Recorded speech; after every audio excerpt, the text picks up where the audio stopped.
सोचो अगर कोई दुश्मन कंट्री आपके ऊपर मिसाइल या फाइटर जेट से अटैक करे और आपके पास एक ऐसा शील्ड हो जो 400 किलोमीटर दूर से हाईएस अटैक को डिटेक्ट करके डिस्ट्रॉय कर दे।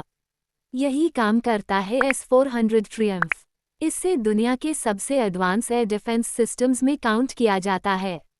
इंडिया ने भी रशिया से S-400 खरीदा है और इसे बोला जा रहा है इंडिया का सुदर्शन चक्र। लेकिन सवाल है, S-400 इतना पावरफुल क्यों है और अमेरिका इस डील से खुश क्यों नहीं था? आज सब डिटेल में समझेंगे। S-400 एक long range surface to air missile system है जो रशिया ने डेवलप किया है। इससे बनाया है रशियन कंपनी एल्मा एंटे ने।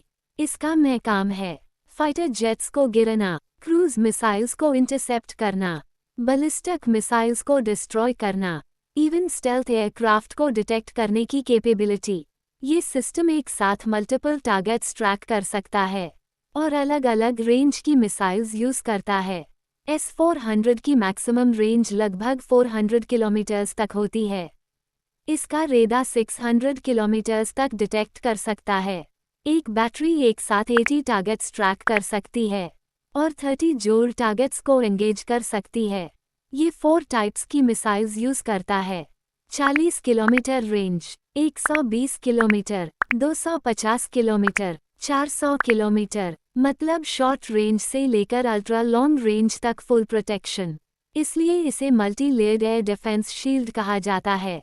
इंडिया ने 2018 में रशिया के साथ लगभग $5 बिलियन का डील साइन किया। इस वक्त अमेरिका ने CAATS सैंक्शंस की वार्निंग भी दी थी, लेकिन इंडिया ने अपनी स्ट्रैटेजिक ऑटोनॉमी को प्रायोरिटी दी। चाइना और पाकिस्तान दोनों के पास एडवांस मिसाइल सिस्टम्स हैं। चाइना ने भी S-400 खरीदा हुआ है, इसलिए इंडिया के लिए अपने एयरस्पेस को सिक्योर करना ज़रूरी था। आज S-400 इंडिया के वेस्टर्न और नॉर्दर्न बॉर्डर्स पर डिप्लॉय हो चुका है।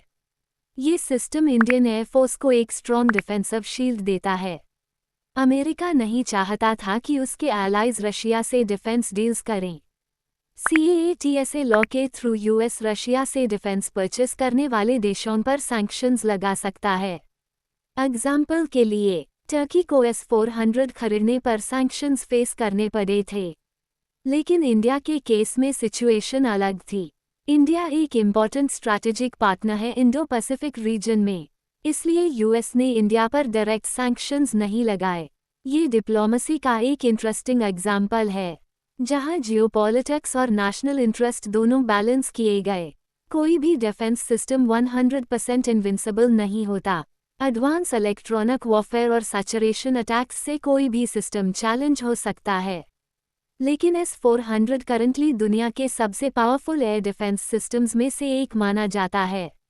इसका कंपैरिजन अक्सर US के पेट्रियट सिस्टम से किया जाता है। दोनों की अपनी स्ट्रेंथ्स और लिमिटेशंस हैं। तो सिंपल शब्दों में, S-400 एक ऐसा शील्ड है जो एनिमी के मिसाइल्स और एयरक्राफ्ट को दूर से हाई न्यूट्रलाइज कर सकता है।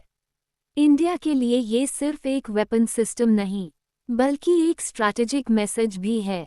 इंडिया अपनी सिक्योरिटी डिसीजंस खुद लेता है। ए फ्लैट सवाल आपसे, क्या S-400 इंडिया के लिए गेम चेंजर है या सिर्फ एक डिफेंसिव अपग्रेड? कमेंट में अपनी ओपिनियन ज़रूर लिखें।